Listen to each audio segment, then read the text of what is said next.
Menteri Koordinator Bidang Perekonomian Airlangga Hartarto menyampaikan bahwa penerbitan Perpu Ciptaker didasarkan pada sejumlah alasan mendesak seperti antisipasi terhadap kondisi ekonomi global. Namun sejumlah pihak menilai penerbitan Perpu Ciptaker tidak memenuhi syarat kegentingan atau kedaruratan. Lantas mengapa pemerintah memilih Perpu Cipta Kerja ketimbang memperbaiki Undang-Undang Cipta Kerja? Berikut liputannya.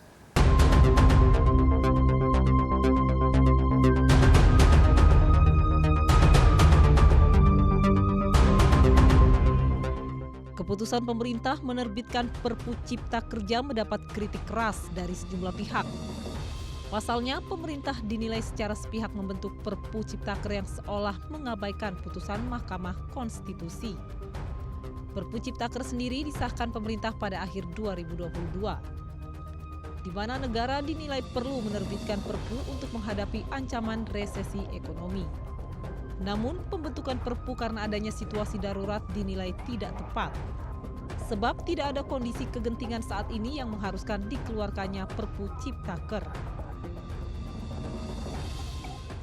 Menurut saya kurang tepat ya kalau kita sebut sebagai kedaruratan ekonomi ya.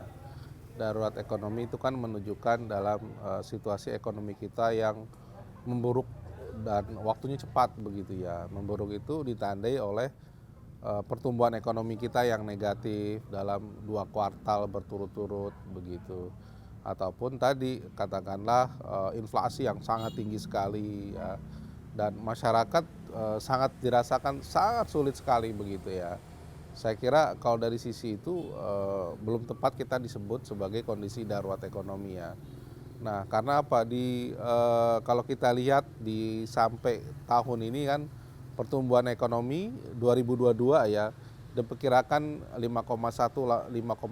Menurut saya itu relatif normal dan cukup baik saya gitu. Nah sementara di 2023 memang agak sedikit melambat tapi nggak darurat. Kalau perkiraan banyak lembaga 4,8, 4,9 jadi turunnya sedikit. Keputusan pemerintah menerbitkan Perpu sendiri berawal dari putusan MK yang menyatakan bahwa Undang-Undang Cipta Kerja Nomor 11 Tahun 2020 inkonstitusional bersyarat.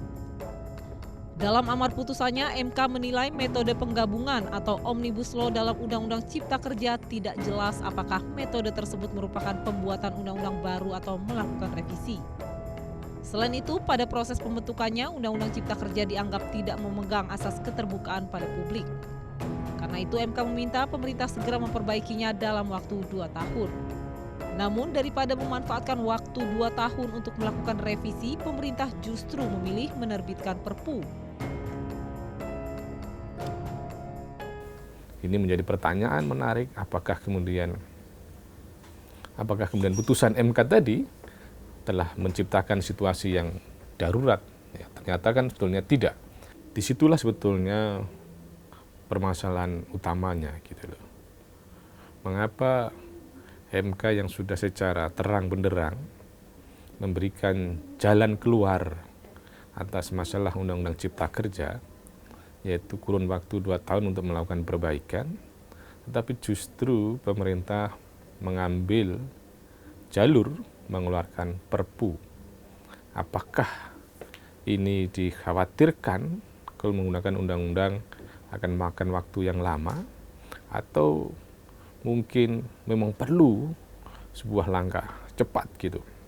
Tetapi kalau menilik dari putusan MK tadi itu dan kemudian mengambil jalur melalui dikeluarkannya Perpu, saya kira adalah sebuah tindakan, sebuah langkah yang tidak sepenuhnya memperhatikan putusan MK.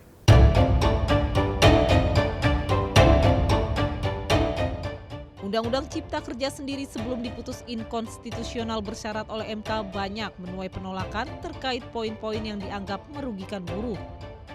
Namun keputusan pemerintah mengganti Undang-Undang Nomor 11 Tahun 2020 tentang Cipta Kerja menjadi Perpu Cipta Kerja faktanya tidak juga menghentikan langkah penolakan oleh buruh.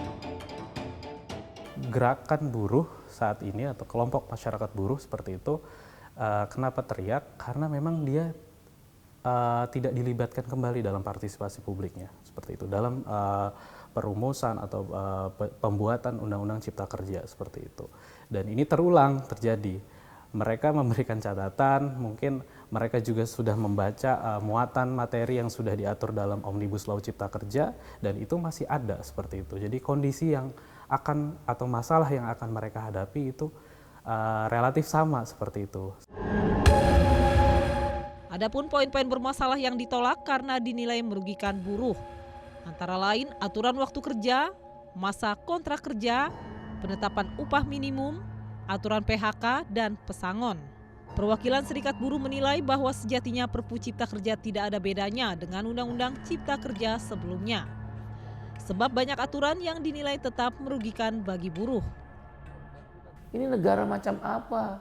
Sudahlah outsourcing bebas, negara ikut sebagai agennya, kontrak berulang-ulang, pesangon kecil, upah murah.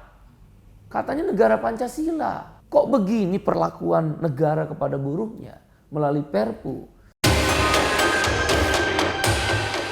Salah satu aturan yang mendapat sorotan yakni formula penetapan upah minimum, di mana dalam Perpu Cipta Kerja pemerintah berpeluang mengubah penetapan upah minimum dalam keadaan tertentu, di mana upah minimum ditetapkan berdasarkan kondisi ekonomi dan ketenaga kerjaan. Ini artinya penghitungan upah minimum dapat berubah setiap saat tergantung pada variabel pertumbuhan ekonomi, inflasi, dan indeks tertentu. Tentang persoalan upah minimum misal, di situ dikatakan gubernur dapat menentukan UMK, upah minimum kabupaten kota. Padahal UMK itu dari 20-30 tahun yang lalu sudah ada.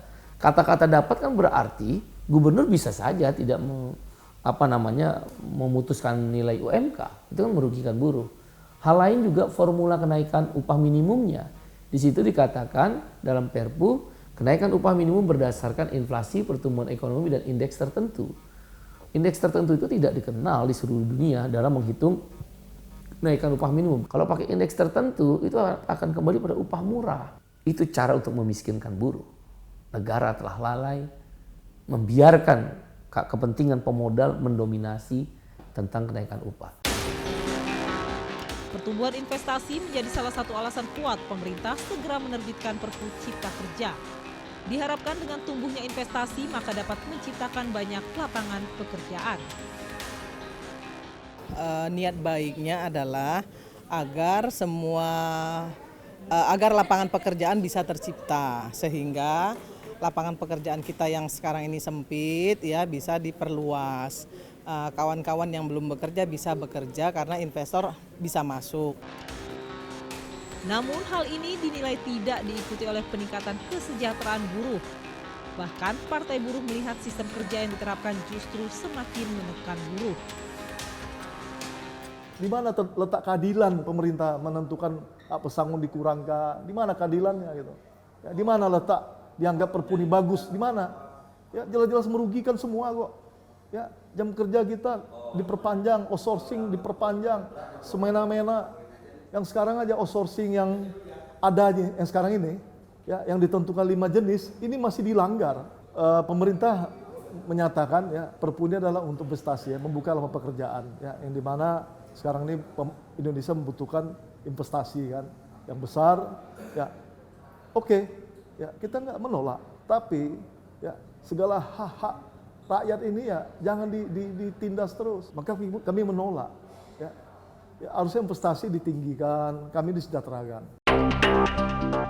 Sayangnya saat tim Delik bermaksud mengkonfirmasi terkait pasal-pasal dalam Perpu Cipta Kerja yang marak menuai penolakan dari buruh, pihak Sekjen Kemnaker beberapa kali membatalkan jadwal wawancara.